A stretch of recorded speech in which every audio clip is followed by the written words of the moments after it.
Pēc 1 gada vecuma ļoti bieži vecāki sūdzās, ka bērns ēd ļoti vienveidīgu ēdienu. Ļoti bieži vecāki iet bērnu pavadā.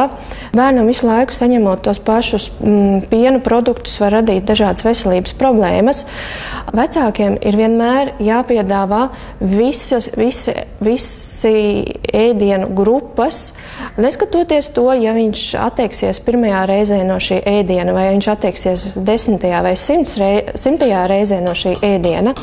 Bērns ar laiku sapratīs, ka ir jāpagaršo un jāpamēģina šis ēdiens, un viņš sapratīsies, viņam izveidosies tā garšas sajūta, un viņš sāks šo ēdienu ēst. Varbūt tas nebūs 1,5 gadu vecumā, tas nebūs 2 gadu vecumā, bet varbūt 3 gadu vecumā, kā piemēram, ja neēda sākuma atzīmi, varbūt viņš 3 gados vecumā pateiks, māmu, man tas garšo, un viņš sāks ēst.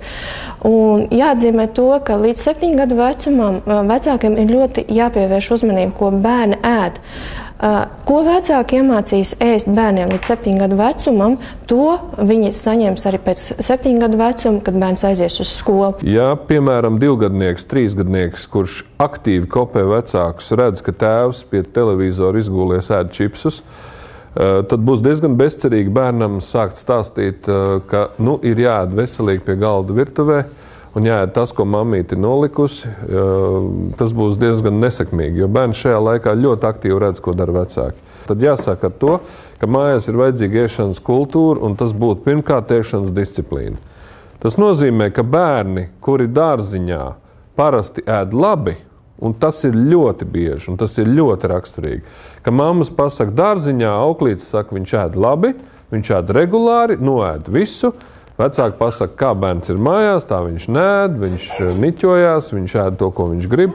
Tas, lūk, ir pierādījums, ka ir jāsāk ar ēšanas kultūru, un ar to es gribu teikt, ēšanas režīmu.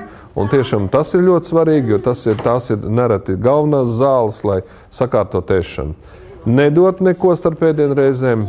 Ēst saldums ir jādod saldumu bērnam, bet tikai tad, kad viņš ir paēdis pamatēdienu. Un es tiešām saku, sāksim ar disciplīnu, ēšanas disciplīnu. Ja vecāki nav spējīgi gadu vecam bērnam nedot makaronus, pelmeņus vai, kā jau es teicu, marināt gurķi un žāvēt desu, tad rodas jautājums, ko tad viņi ir spējīgi iedot. Fast food, ja ātrais ēdiens, nav tas, kas būtu jāsaprot, kā bērnu uzturs, ja? Nekādā gadījumā. Šie produkti piedāvā milzīgu klāstu. Man tas patīk, ka firma piedāvā nevis 1 vai 2 veidu maisījumus, kuri nopērkam lielveikalā, bet piedāvā veselu klāstu, tā skaitā piena nepanesības, piena olbaltuma nepanesības gadījumos, un tā tālāk un tā tālāk.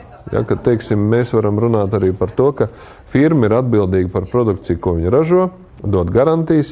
Viena piebilde, vai vecāki ir spējīgi šo produktu pietiekamā daudzumā un regulāri sagādāt.